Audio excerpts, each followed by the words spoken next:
खास नात रिश्तेदार क्यों ना हो, लेकिन एक रात कोई घर में मट्टी रखने के लिए तैयार नहीं होते।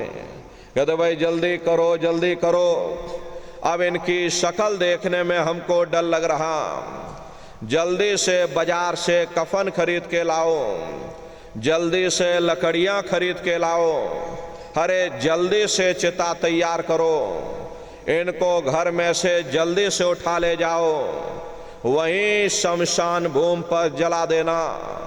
ये जो घर में इनके कपड़े लत्ते पड़े हुए, अरे इनके कपड़े लत्ते भी उठा ले जाओ, वहीं शमशान भूमि पर जला देना।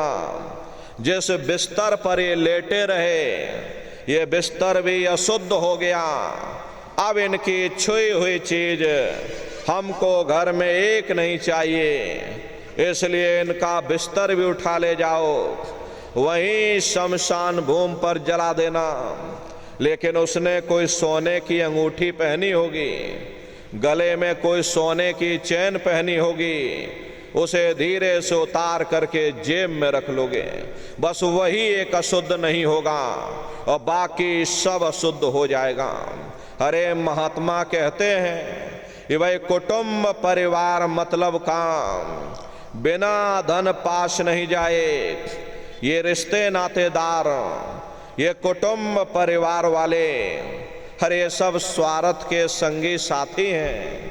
हरे न नारियों, आज तुम्हारी जेब में पैसा है तो साहब जैसे तैसे तुमसे रिश्तेदारियां कायम कर लेंगे, लेकिन आज जेब खाली हो जाए तो कोई किसी को याद करने वाला नहीं। 13 दिन बाद 13वीं मना दोगे, लड्डू पूड़ी पकवान बना करके खिला दोगे, फिर जाने वाले को कोई याद नहीं करता। अभी बूढ़े बुजुर्गों से पूछा जाए कि क्या तुमको तुम्हारे माँ बाप की याद आती है, तो कहेंगे भाई नहीं आती। क्यों नहीं आती? अरे तुम्हारे माँ बाप थे, तुमको पाला पोसा बड़ा किया, खुद बेचारे भूखे रहे होंगे, तुम्हारा पेट पाला होगा, तुमको तुम्हारे माँ बाप की याद क्यों नहीं आती? क्योंकि तुम्हारे सामने तुम्हारे लड़के बच्चे हो गए, तुम्हारे नाती पोता पंती और संती हो गए, इसलिए तुम अपने माँ बाप की यादों को धीरे धीरे भूल गए और नई यादों में धीरे धीरे बस गए। ऐसे ही प्रेमी भाई बहनों, एक दिन सब तुमको भी भूल जाएंगे, कोई किसी को याद यहाँ करने वाला नहीं। ये कहानी तो शमशान भूमि पर समाप्त हो गई।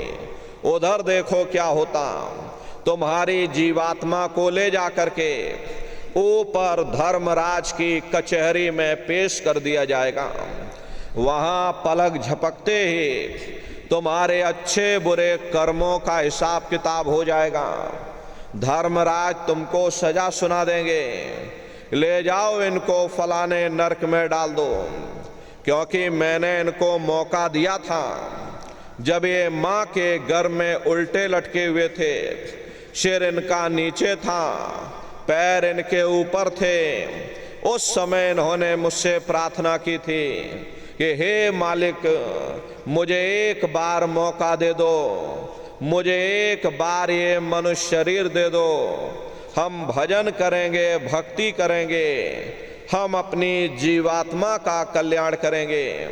तो मैंने इनकी प्रार्थना को स्वीकार कर लिया और इनको मैंने ये मनुष्य शरीर दे दिया और कह करके मैंने भेजा था कि भाई ये मनुष्य शरीर ये किराए का मकान है, ये तुम्हारा अपना नहीं है। अगर ये तुम्हारा अपना होता तो हमेशा तुम्हारे पास रहता। ये तुम्हारा अपना नहीं, ये मैंने तुमको कुछ समय के लिए किराए का मकान दिया है।